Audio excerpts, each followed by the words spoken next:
today to thank the boldness of our government and our shareholders. William Hamilton built his venture on the ashes of the Second World War.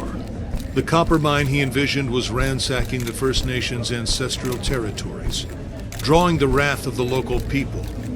It definitely took nerves of steel to stay the course despite all this hostility. Before long, in the face of William Hamilton's cold and uncompromising stance, the petitions and peaceful protests turned into sabotage, vandalism, and other criminal acts. The industrialists' private properties also encountered the wrath of the demonstrations.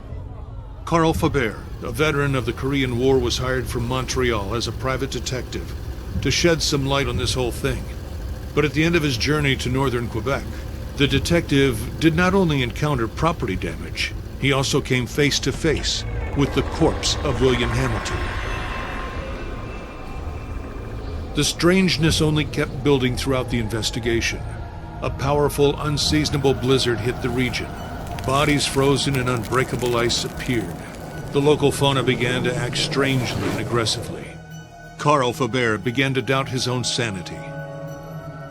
The detective felt the weight of a gaze as if he were at the mercy of a powerful, feral creature, waiting for the right moment to attack. Carl's fears were taking over, overpowering his reason. He was giving into delirium. It was becoming increasingly difficult to think. He thought the dark waters of the lake would shield him from the images he was being confronted with. From there, he had a renewed hope in civilization, or whatever was left of it.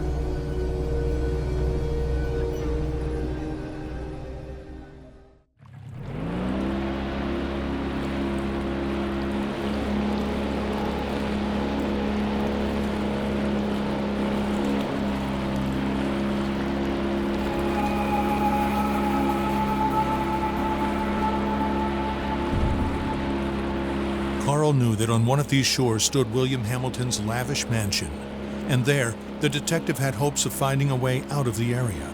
A phone, a truck, and who knows, under the luxurious paneling and damask carpets, he might be able to find answers to his questions.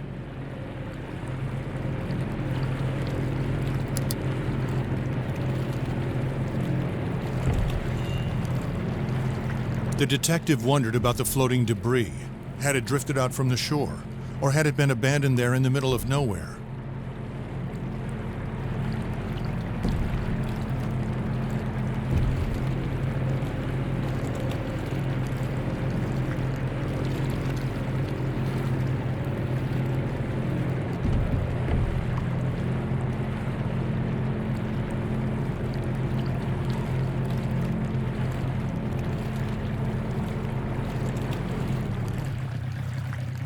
Carl saw a boat in the distance, clearly piloted by one of his own. Had he finally made it to civilization? His hopes were immediately drowned out by the sounds of gunshots. Time to flee again, and fast.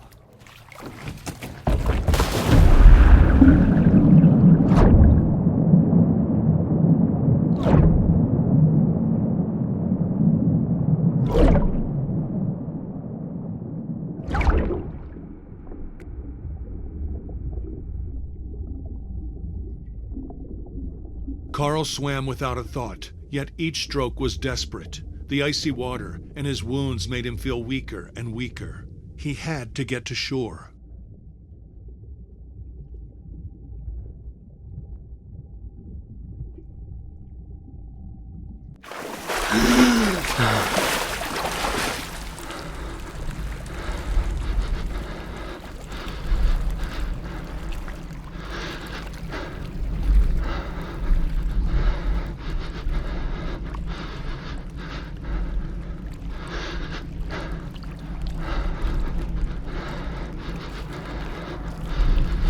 The bleeding and the hypothermia were tearing at Carl's poor body. When he finally saw a light in the distance, he was filled with a faint sense of hope. Could it be a refuge?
The red glow of the flames allowed Carl to see the full extent of his injuries.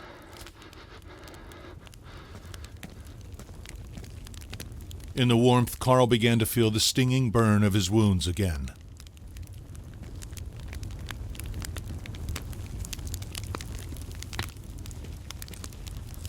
In the warmth, Carl began to feel the stinging burn of his wounds again.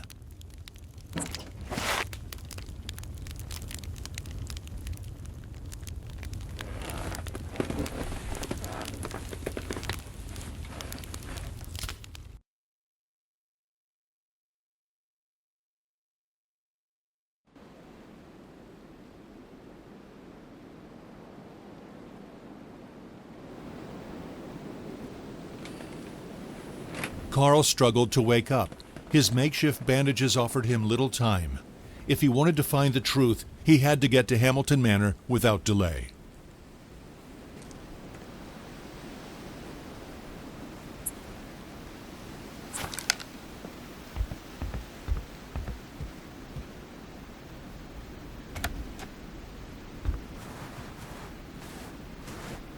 Carl left his makeshift refuge. He knew where he was going. A more comfortable but otherwise unsettling place, Hamilton's mansion.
These stones came from a time long past, from a local people who had an organic relationship with these lands.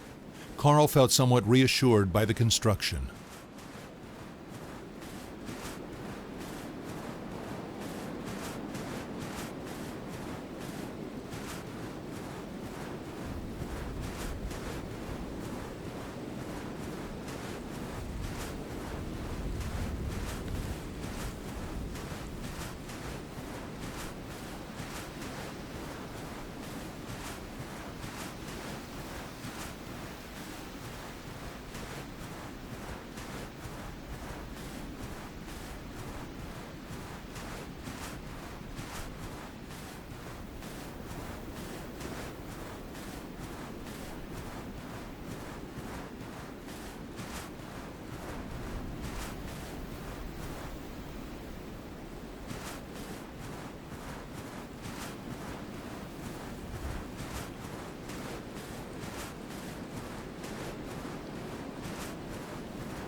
The security was more reminiscent of a Korean military base than a mining operation.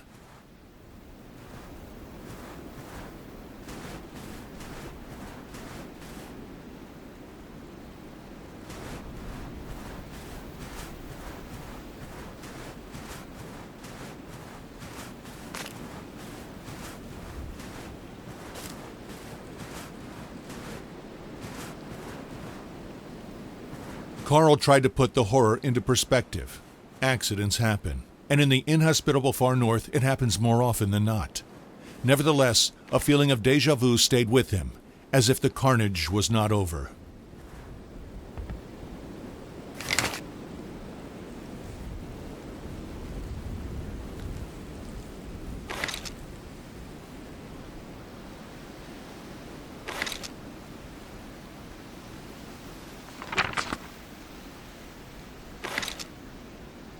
The plan suggested that a package had to be retrieved not far away. Carl had to keep his eyes open. A magnetic card, the HMC, was definitely equipped with the latest technology. What could it open?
What were these mysterious fragments, and why was there a warning about the mist? This letter raised more questions than it answered for the detective.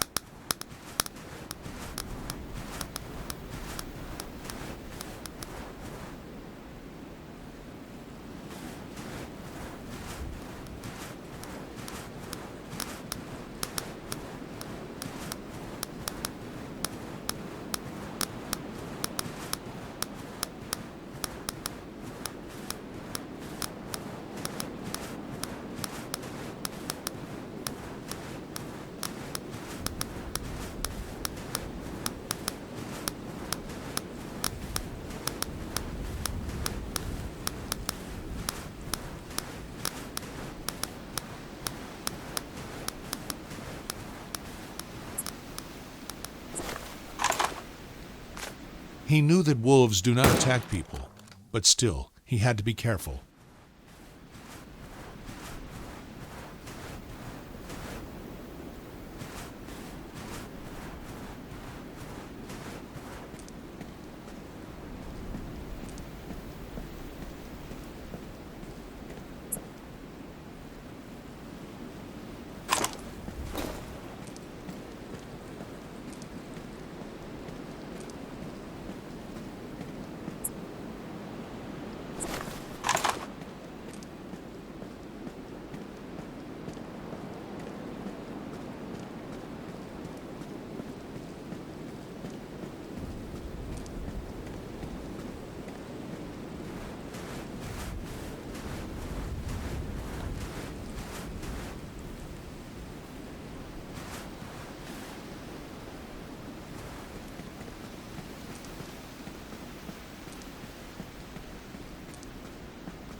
This was the mansion of the late William Hamilton. No doubt about it. There was no other rich industrialist in the area to have a sumptuous mansion built in the middle of nowhere.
Carl was overcome with a strange emotion.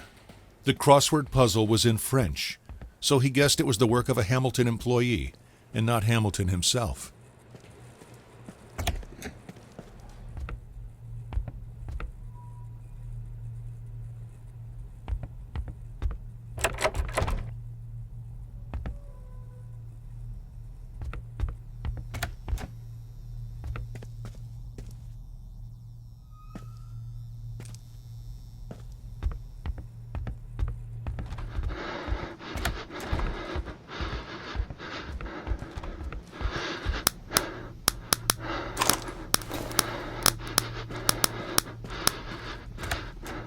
Carl dreamed of hot soup, of his bare feet against the hearth of a fireplace. Soon he knew these fantasies would overcome him. Carl's failing mind would feast on hot soup. His body would sink into the snow.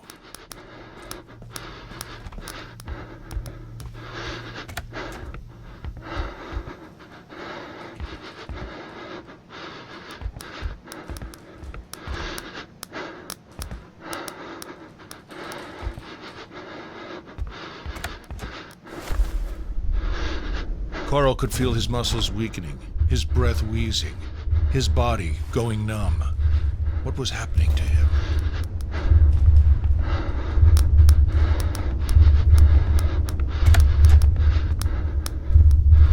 The floor was rocking. The walls seemed to be running from Carl's hands as he tried to steady himself. Something was not right.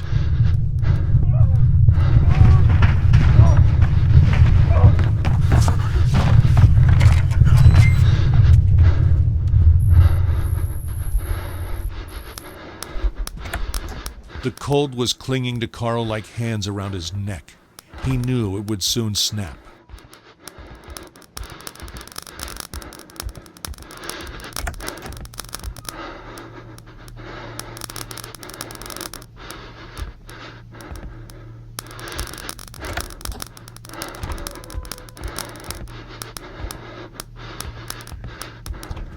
Warming up became crucial. Beyond the risks of frostbite, there were those of hypothermia.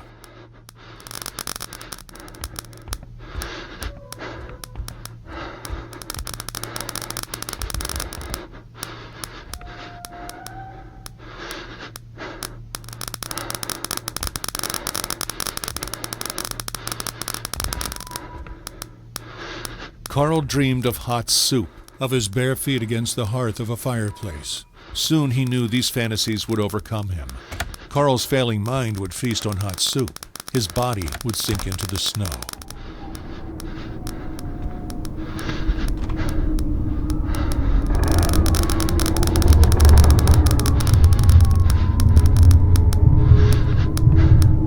Carl dreamed of hot soup, of his bare feet against the hearth of a fireplace.